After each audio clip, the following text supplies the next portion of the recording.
হাতীখুলি চাহ বাগিচা উচ্ছেদ কৰি পঞ্চতাৰকাযুক্ত হোটেল নিৰ্মাণক লৈ প্ৰতিবাদত জ্বলিছে অসম। প্ৰতিবাদকাৰীৰ ওপৰত আৰক্ষীৰ বৰ্বৰতাৰ প্ৰতিবাদত নাজিৰাত আটছাৰ তীব্ৰ প্ৰতিবাদ। মুখ্যমন্ত্ৰী, শ্ৰম মন্ত্ৰী আৰু পৰ্যটন বিভাগৰ মন্ত্ৰীৰ পুতলিকা দাস।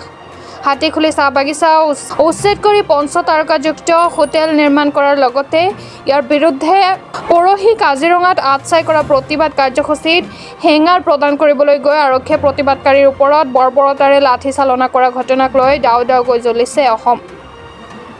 অসমৰ বিভিন্ন প্ৰান্তৰ লগতে আজি সদৌ অসম চাহ জনজাতি ছাত্ৰ সন্থাৰ নাজিৰা শাখাই নগৰৰ মাজমজিয়াস্থ অসম চাহ মজদুৰ সংঘৰ কাৰ্যালয়ৰ সন্মুখত এক প্ৰতিবাদী কাৰ্যসূচী ৰূপায়ণ কৰে। প্ৰতিবাদকাৰীসকলে মুখ্যমন্ত্ৰী হিমন্ত বিশ্ব শৰ্মা আৰু অসম আৰক্ষীৰ বিৰুদ্ধে বিভিন্ন শ্লোগান ধৰ্ণা দি উত্তাল কৰি তোলাৰ লগতে অসমৰ মুখ্যমন্ত্ৰী হিমন্ত বিশ্ব শৰ্মা, শ্ৰম মন্ত্ৰী সঞ্জয় কিষাণ আৰু পৰ্যটন বিভাগৰ মন্ত্ৰী জয়ন্ত মল্ল বৰুৱাৰ পুতলিকা দাহ কৰি তীব্ৰ প্ৰতিবাদ সাব্যস্ত কৰে। শিৱসাগৰৰ পৰা ফাৰহান লস্কৰৰ ৰিপৰ্ট।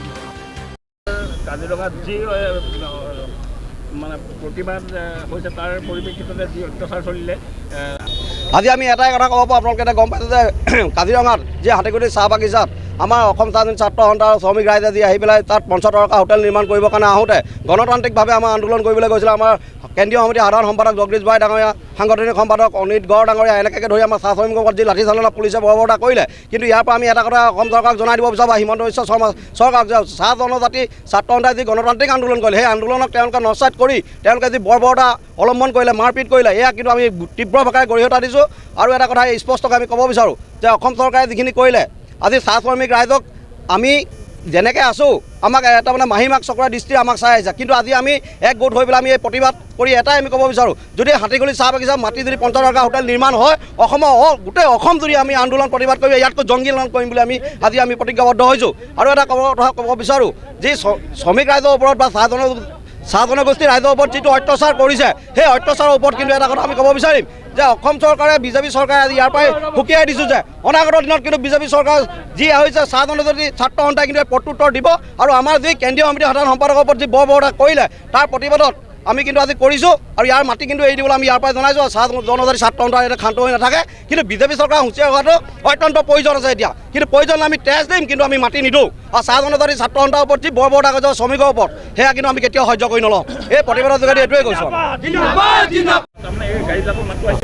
নহয়, এইটো যোৱা 31 জুলাই তাৰিখে হাতীখুলি চাহ বাগিচাত যিটো আমাৰ চাহ শ্ৰমিকৰ ভোগ দখল কৰি থকা মাটিৰ ওপৰত চৰকাৰে অধিগ্ৰহণ কৰি যি পঞ্চতাৰকা হোটেল নিৰ্মাণ কৰিবলৈ যি ব্যৱস্থা কৰিছে, সেয়া চাহ জনজাতি ছাত্ৰ সন্থা আৰু স্থানীয় হাতীখুলি চাহ বাগিচাৰ শ্ৰমিক ৰাইজে যি প্ৰতিবাদ জনাবলৈ গৈছিলে, চৰকাৰৰ এই কাৰ্যক বাধা দিবলৈ গৈছিলে, তাতে পুলিচ প্ৰশাসনে আটছাৰ লিডাৰসকলৰ লগতে সাধাৰণ চাহ শ্ৰমিকসকলক যি বৰ্বৰতাৰে লাঠিচাৰ্জ বা অত্যাচাৰ কৰিলে, সেই কথাত আমি তীব্ৰ ভাষাৰে গৰিহণা দিছোঁ।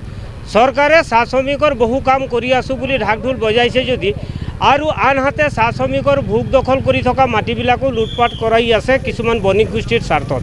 সেইটো আমি চাহ শ্ৰমিকৰ স্বাৰ্থত যদি বিঘ্নি হ'ব লগা কাম কৰি আছে চৰকাৰে, সেইটোতো আমি বাধা দিমেই। আমি অসম চাহ মজদুৰ সংঘৰ তৰফৰ পৰা কওঁ যে শ্ৰমিকৰ সম্পত্তি শ্ৰমিকসকলৰ হৈ থাকিবলৈ দিয়ক, আৰু যিবিলাক চাহ শ্ৰমিকে ভোগ দখল কৰি আছে সেই মাটিবিলাক চাহ শ্ৰমিকসকলকে দিয়াৰ ব্যৱস্থা কৰক। আমি অসম চৰকাৰক অনুৰোধ জনাইছোঁ।